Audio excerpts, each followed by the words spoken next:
sa ating church. Tingnan niyo, gandong kulay, ha? Ang masusunod pa rin, of course, ang Diyos. Okay? Siya po rin po ang susundin natin. Kung anong gusto ng Panginoon, siya pa rin ang masusunod. Okay? Ngayon po, kung may magbibigay, tanggapin po natin. Kung walang magbibigay, okay lang din po. Kaya natin buhayin ang ating mga sarili. Amen. Okay?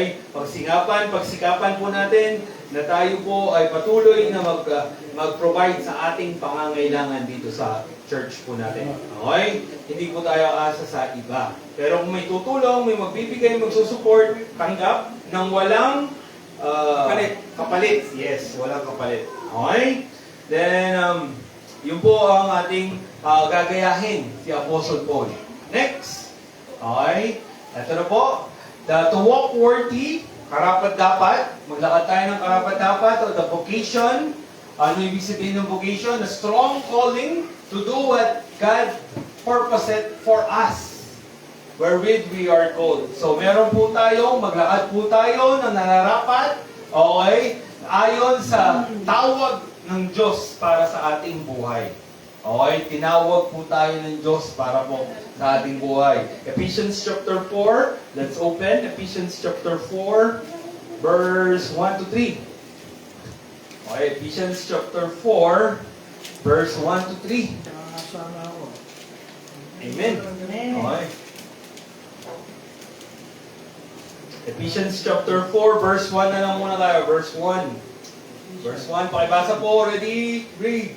I therefore, the prisoner of the Lord, beseech you that ye walk worthy of the vocation wherewith ye are called. Okay, so pag sinabi pong vocation, a strong calling to do what God purposes for us.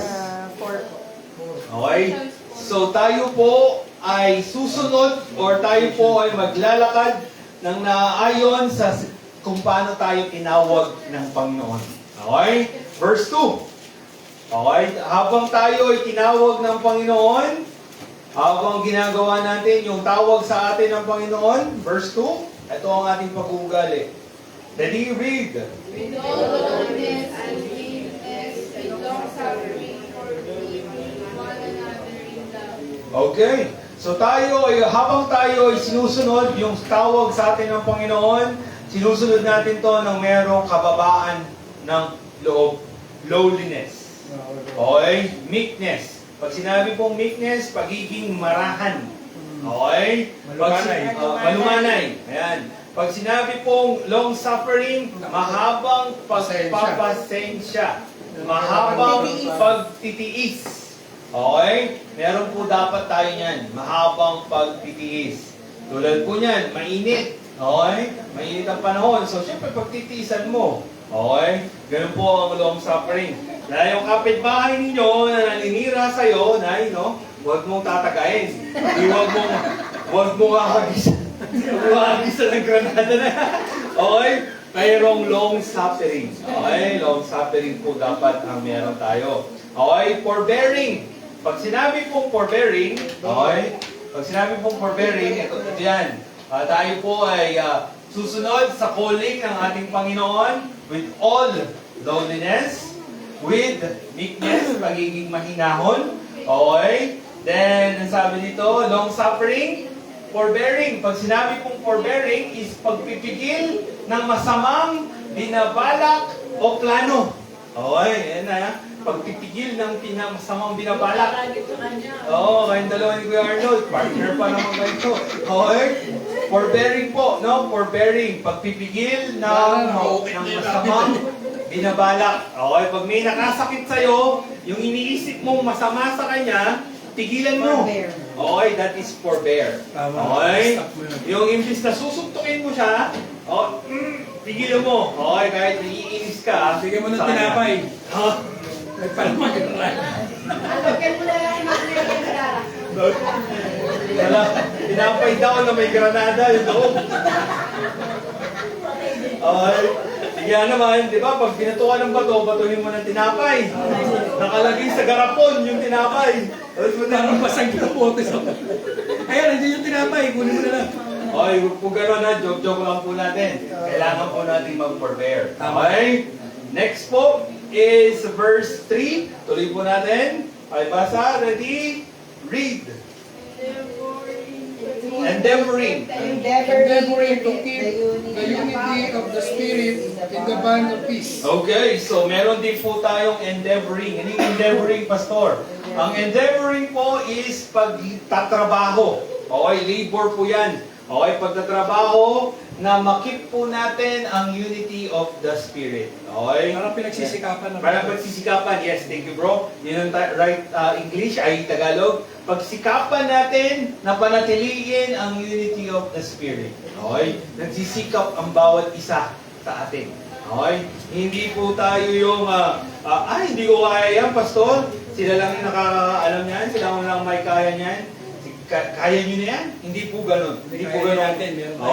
Hindi po ganun klaseng mindset. Bagkus nagsisikap ka na sumunod sa salita po ng Diyos. Nagsisikap ka na sundin yung calling ng Panginoon sa atin. Eh, paano Okay? kami nilalay mga granada na yun? Baon na yan. Baon. Gagawin Okay. natin mine. Ako pinamigay ko na eh. Ilang mali ko pinamigay ko pa eh. Okay. So, walk in walk worthy of the vocation. Ano yung vocation natin? Number 1. Purpose number 1. Ang purpose ng Diyos sa atin, number 1, ay tinawag tayong maging santo. Okay?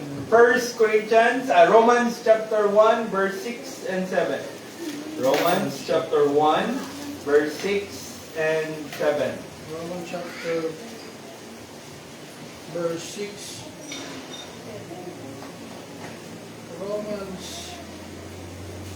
Okay, Romans chapter 6. One. Romans chapter 1 pala, sorry, Romans chapter 1, verse 6 and 7. Pakibasa po. Ready? Read. Among whom are you also the call of Jesus Christ, all that be in Rome with the love of God, all of the saints, grace to you and peace from God our Father and the Lord Jesus Christ. Okay, so number 6, among whom ye are also called.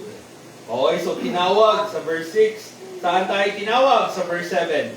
Called to be saints. Okay, Pastor, di ba sa mga ano lang yun? Sa malaking simbahan lang yun na mayroong santo nila?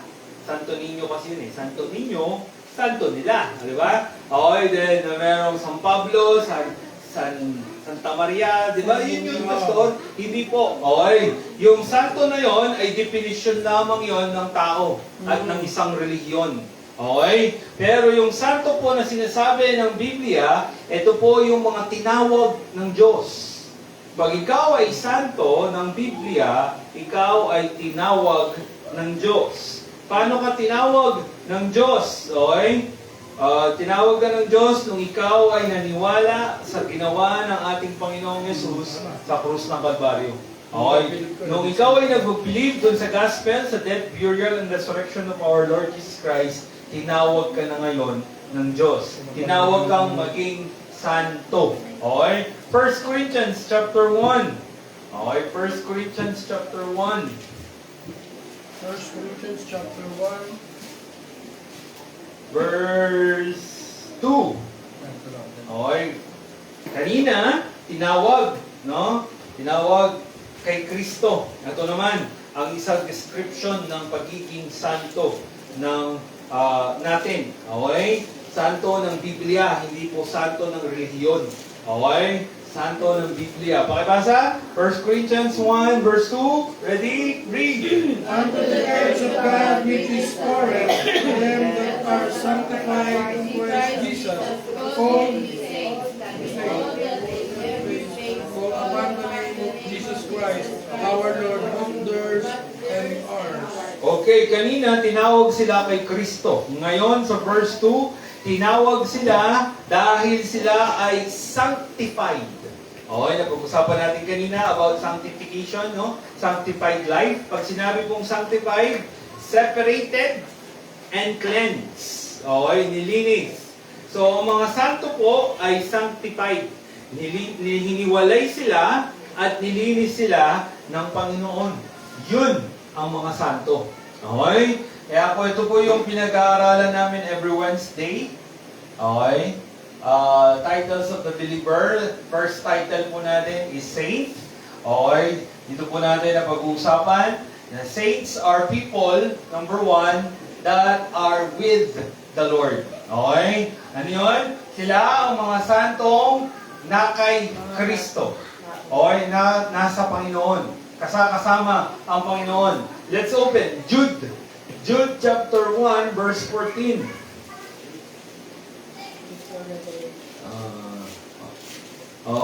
Wala naman palang chapter yun. Jude 1 or Jude 14. Okay, Jude 14.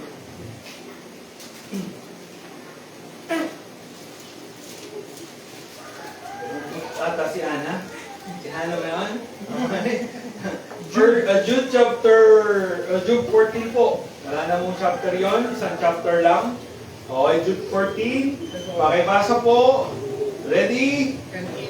Read. And Enoch also, the seventh from Adam, prophesied of this, saying, Behold, the Lord cometh with 10,000s of his saints. Okay. So, sabi dyan, the Lord cometh with 10,000s of His saints. So, ang mga saint po ay taong kasama ang Diyos.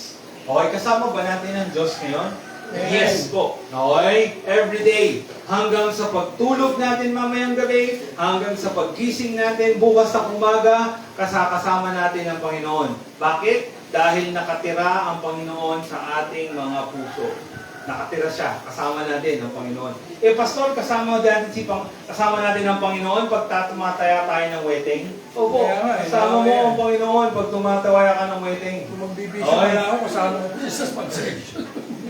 Oo. Pastor, pag nakaupo ko sa inuman na nakikipag-inuman kay kumpare, Pastor, kasama ko ang Panginoon? Yes po, kasama mo ang Panginoon. Kaya ka mahiya ka. Okay? Ang Kristiyano ay hindi na dapat nakikiupo sa upuan ng mga manginginom. Okay? Hindi ka na dapat nagsusugal. Hindi ka na nagweweteng. Hindi ka na mga gumagawa ng mga illegal. Yan. Yes, lahat ng mga bagay yan, hindi na dapat mo ginagawa. Bakit? Dahil kasama mong ginagawa, sinasama mo ang Panginoon sa mga ganong gawain. Mahiya ka naman.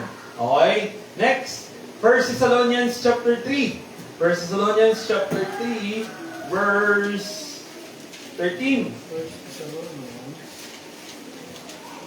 Okay, 1 Thessalonians chapter 3, verse 13. Okay, pakibasa po. Ready? Read. To the end he may establish your hearts unbreakable in holiness before God, even our Father, and the coming of our Lord Jesus Christ. Okay, the coming of our Lord Jesus Christ with all His saints. Okay, kasama talaga natin ang Panginoon. Deuteronomy chapter 33.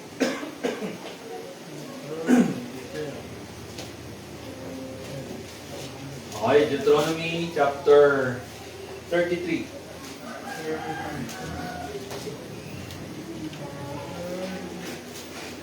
Deuteronomy 33 verse 2.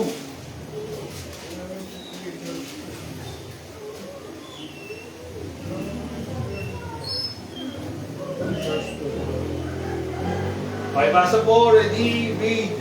And He he said, said, The Lord came from Sinai, rose up from Seir unto them, he shared from Mount Paran, and he came with 10,000s of saints, from his right hand went the mighty over them.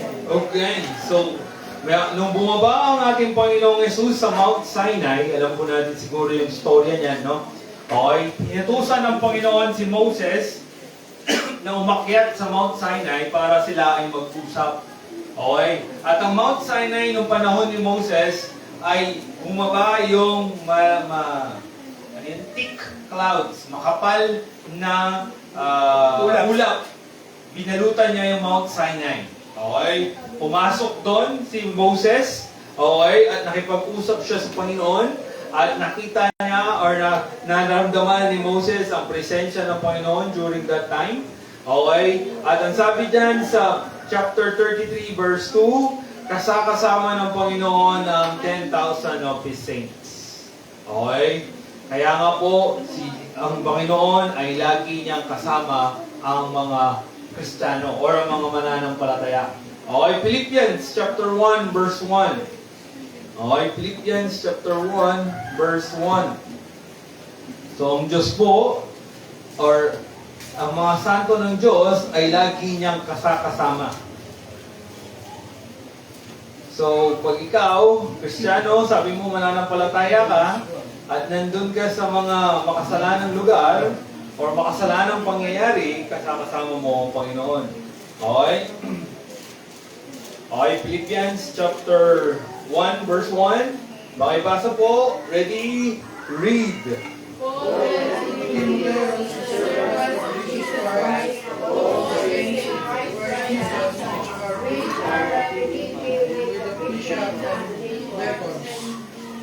Okay, so ang sabi po dyan, si Paul and Timotheus, the servants of Jesus Christ, to all the saints in Christ.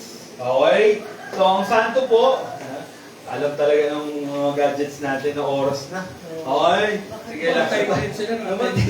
Okay, sabi po dito sa Philippians chapter 1, verse 1, ang mga santo po ay nakay Kristo. Okay? In Christ. So, tayo po ay ligtas, tayo po ay mananampalataya, ibig sabihin po, tayo po ay nakay Kristo, dahil tayo ay nakay Kristo, tayo po ay santo ng Diyos. Okay? Kaya po hindi po, huwag na po, alisin na po natin, pag naririnig natin ang santo, alisin na po natin sa ating isip ang santo ng malaking simbahan. Okay? Ang tunay na santo po ay santo ng Diyos na nasa Biblia. At tayo po ay kasama lagi ng Diyos. Okay? So kahit saan ka pumunta, kahit anong gawin mo, kahit anong iniisip mo, sinasabi mo at ginagawa mo, kasama mo ang Diyos. Okay? Kaya po wala tayong dapat ikatakot, wala tayong dapat ikapangamba, dahil ang Diyos po ay lagi nating kasama. Okay? So, dahil nag-goodbye na yung mga gadgets natin at alas 4 na rin po, 4:10.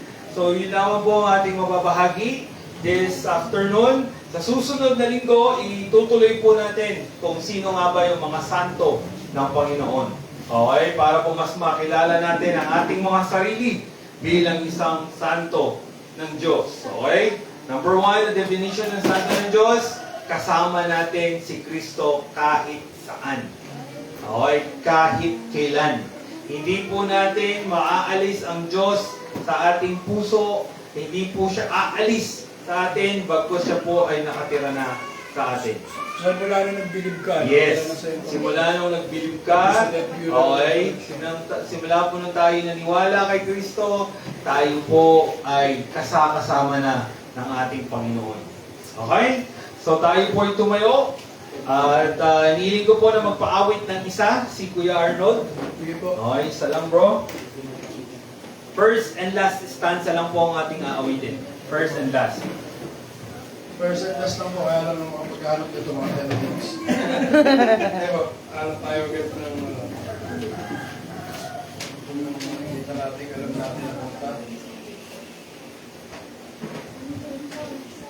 Ito na lang po. Ito yun na lang po rin. 378, the fight is on. Kaya na dito. Ayun. Say amen na lang po pag nandiyan. 378, the fight is on. Amen. The fight is on, the trumpet sound is ringing out. Ready? Sing. The fight is on, the trumpet sound is ringing out. The cry to arms is heard afar and near. The Lord of hosts is marching on the victory. The triumph of the Christ will soon appear. The fight is on, all Christian soldiers, face to face in stern array. With armor gleaming and colors streaming, the right and wrong engaged today. The fight is on, but be not weary. Be strong indeed, His might hold fast. If God is for us, victor song at last. Third stanza po. The Lord is leading on the certain victory. The bow from His span of distant sky. His glorious name in every land shall honor be. The morn will break, the dawn of peace is nigh. The fight is on, O Christian soldier, and face to face in stern array. With armor gleaming and colors streaming, the right and wrong engage today. The fight is on, but be not weary. Be strong and in His might hold fast. If God is for us, His banner o'er us, we'll sing the victor songs at last. Amen. Closing prayer. Sige po, tayo po yung tayo po yung magpasalamat sa Panginoon. Lord, salamat Panginoon sa inyo pong salita na napag-aralan ngayon po hapon. Lord, patuloy po Panginoon na kayo po yung magbigay ng kaisipan sa bawat isa sa amin, Panginoon, na maintindihan ang inyong pong salita, Panginoon. At patuloy po na pag-iingat sa aming pong pansamantalang pag-iwahiwalay, Panginoon, ang parating po ng safe sa kanyang mga tahanan, Panginoon. At patuloy ka namin pinupuri at pinasasalamatan, Panginoon, sa lahat po ng biyaya na patuloy po ninyo pinagkakaloob sa bawat isa sa amin, Panginoon. Salamat sa kaligtasan na meron, Panginoon, kami. Simula po, Panginoon, na nagbilip kami dun sa kasapatang ginawa niyo dun sa cross, na kayo na po yung namatay para sa aming mga makasalanan, nilibing katlong araw ng buhay pong muli. Kami po yung naging santo, Panginoon. Kami po yung ginawa niyong santo, Panginoon. Lord, salamat, Panginoon. At patuloy po namin labalik ang taas sa papuri. In Jesus' name we pray. Amen. Mahal, alas 3 daw aalis. So, kailangan mga Fellowship na po tayo. 11 nandun na tayo. Kasi tayo, aalis kung magbabiyahe pa tayo. Sinabi mo ba? Sige, sige. Okay naman. Oo nga. Okay na. Okay na nga.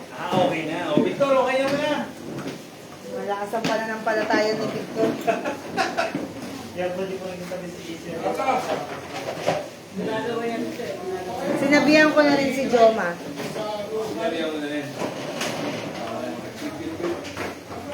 Brother Joma,